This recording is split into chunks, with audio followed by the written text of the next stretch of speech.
women's approach to nutrition, and I've seen it, I think in Chile too, that our nutritional needs change with our hormonal fluctuations with the cycle.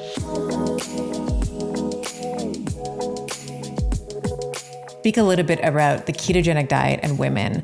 And we've been kind of, dancing around it a little bit, but specifically around thyroid health. This is one thing that I've seen, I've actually seen both. I've seen, an improvement in thyroid function.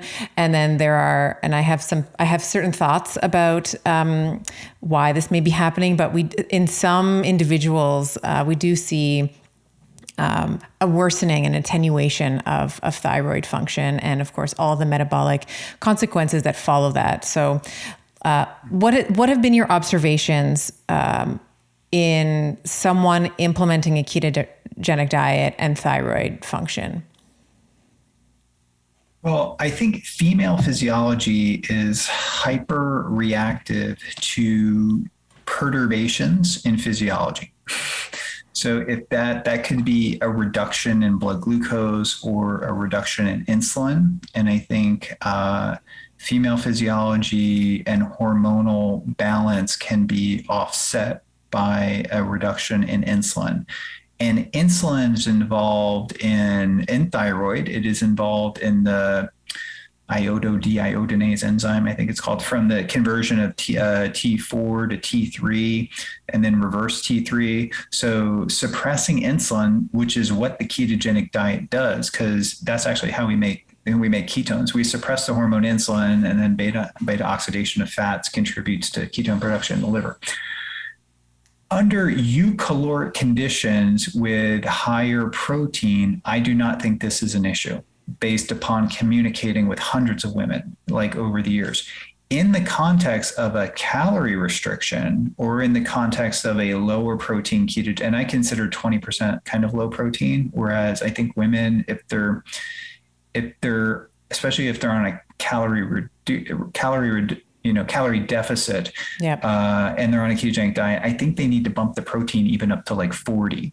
And in that case, the amino acids may provide enough of an insulin stimulation to prevent the level of insulin suppression that would be associated with reverse T3. Or reduction in that active T3. So I've communicated with some people and gave them that recommendation. They're like, well, yeah, you were right. Look, my hormones are back to normal. So it seems to be, if you're going low carb, if you're going keto, it seems to be about the protein. Like keto, calorie restricted, low protein leads to a suppression of thyroid. And also, you tend to get a scenario where, like, if a woman's starting the ketogenic diet, she simultaneously starts doing more cardio, and they start, and then they do a greater caloric deficit on top of more cardio. So you have this synergy of suppressing the hormone. She starts fasting. Yeah. So that's a recipe for, I would, even if you're going, say, if you're competing in fitness or something, to do it in increments, right? Like to, do a low carb diet and then transition to keto, and then, keep calories kind of normal, and then titrate it as you go. And people lose weight for different reasons, maybe if they need to get back to the normal weight, but if they're trying to get into like contest shape, or like for, the beach or something like that, to not do, the more extreme it is, the more likely it is that you're going to shut down your metabolism and your thyroid. Whereas keep protein high, don't restrict too much, don't overdo it on the cardio.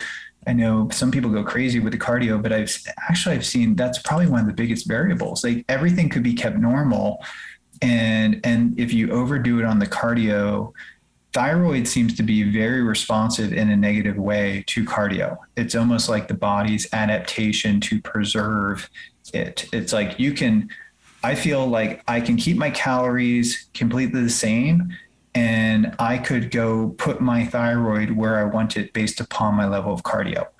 So I'm a big advocate of keeping cardio as minimal as possible and lifting weights, doing strength and resistance training, and really stimulating the muscle, because that's your metabolic engine, that's your glucose disposal organ, that you have. And for women, it's even more important, and I'm sure you know this, for bone density.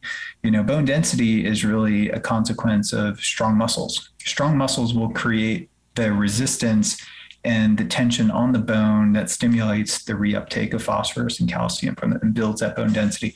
So super important, probably even more for women than for men, to do that resistance training 3 times a week or more. Heavy weights too, deadlift, squats, stuff like that. Yes. And this has really been in line with what I've observed as well. And I mentioned this at the top of our discussion, that I have so many women who will come to me interested in the ketogenic diet, who've been living on this 1,200 calorie diet for decades. And then all they do is they'll make the macronutrient adjustments, but they will keep the same caloric intake. So of course, when you're as a woman, your body's preparing for famine. When you're eating only 1,200 calories, basal metabolic rate tanks. Your exercise output is going to decrease. Your digestion slows, so your body can literally take every morsel that it can, every piece of energy that it can from the food that you are ingesting.